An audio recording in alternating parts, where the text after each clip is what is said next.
যাবো, তবে কিন্তু ওনাকে ঢুকিয়েই ছাড়বো।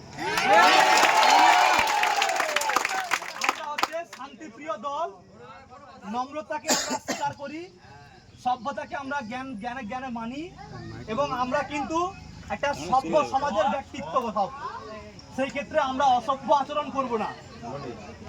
2024 লোকসভাতে আমাদের দেখিয়ে দিতে হবে যে আমাদের কোমরের জোরটাও আছে।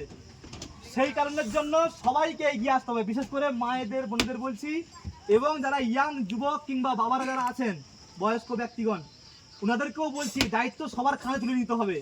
যাদবপুর লোকসভায় নুর আলম খান একা দাঁড়ায়নি, সবাই জানিয়েছি আমরা, সবাই আমরা জানি। আমার জয় মনে আপনাদের সবার জয়, সবার করা যায়। অতএব সবাইকে দায়িত্ব তুলে নিতে হবে। যাদবপুর লোকসভা থেকে যেন তেন প্রকারে দিল্লির দরজা পর্যন্ত পৌঁছাতে ব্যবস্থা করতে হবে। এখন একটা বড় সমস্যা সন্ত্রাস, কিছু তোলামুলি বালিচোরের বাহিনী, ওরা নাকি গরু চুরি করে আর আমাদের নামে কেস দেয়। সেই কারণে আমরা যে ভাঙড় থানায় যেভাবে পিটিশন করে চলেছি, কেস কিন্তু হচ্ছে, পুলিশ ব্যবস্থা নিচ্ছে না হয়তো, কিন্তু আমরা তো পরে ক্ষমতায় আসছি, তারপরে সব গ্যারেজ হবে। যে সমস্ত পুলিশরা রাস্তায় ডিস্টার্ব করছে, শুনছি অনেকের বাড়িতে বাড়িতে গিয়ে হামলা করছে, অনেকের বাড়িতে গালিগালাজ করছে, বিশেষ করে মায়েদের বোনেদের নাকি খিস্তি দিচ্ছে। পারলে আপনারা একটা ভিডিও ক্লিপ করবেন, ভিডিও ক্লিপ নাও করলে রেকর্ডিং একটা করার চেষ্টা করবেন, তারপরে ওই পুলিশের চাকরি খাওয়ার ব্যবস্থাটা আমি করে দেবো। ইতিমধ্যে বেঙ্গল পুলিশের যে অফিসার ছিলেন বরুণ শর্মা, শুভেন্দু বিশ্বাস, অনিকেত সাহা, তারা কিন্তু এখন এখানে নেই, খবর নিয়ে রাখবেন, ওরা পশ্চিমবঙ্গ পুলিশ থেকে পুরো ছাঁটাই হয়ে গেছে, সেটা কিন্তু আমাদেরই কমপ্লেন।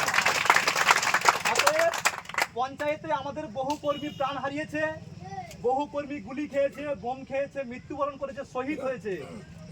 এই রক্তের দাম কিন্তু আমরা ভুলিনি, আর ভুলবো না, ভোলাটা উচিতও নয়। তাই এইবারের মতো যোগ্য জবাব দিতে হবে খামচিহ্ন দিয়ে, আর বাকিটা আমি পার্লামেন্টে বুঝে নেব।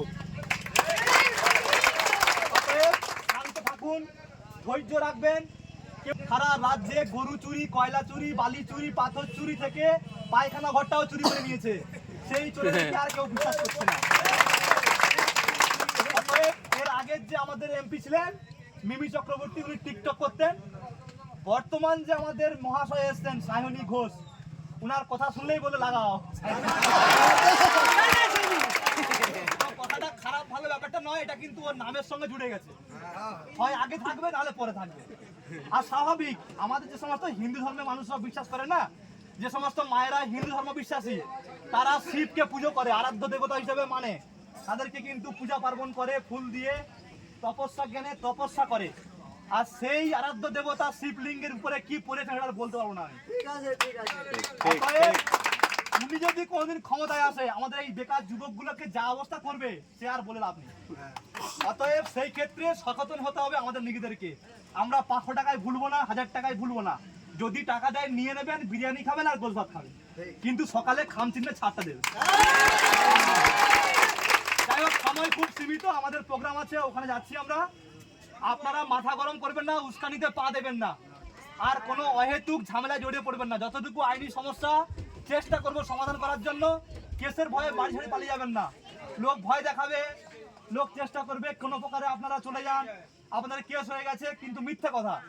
যদি বেলেবেল সেকশন হয়, থানা থেকে জামিন করে নিয়ে বাড়ি যাওয়ার ব্যবস্থা করব। আর যদি নন বেলেবেল হয়, যেটা কোর্ট থেকে জামিন নেয়, সেই কোর্ট থেকে জামিন নিয়ে বাড়িতে ঢোকানোর ব্যবস্থা আমি করি।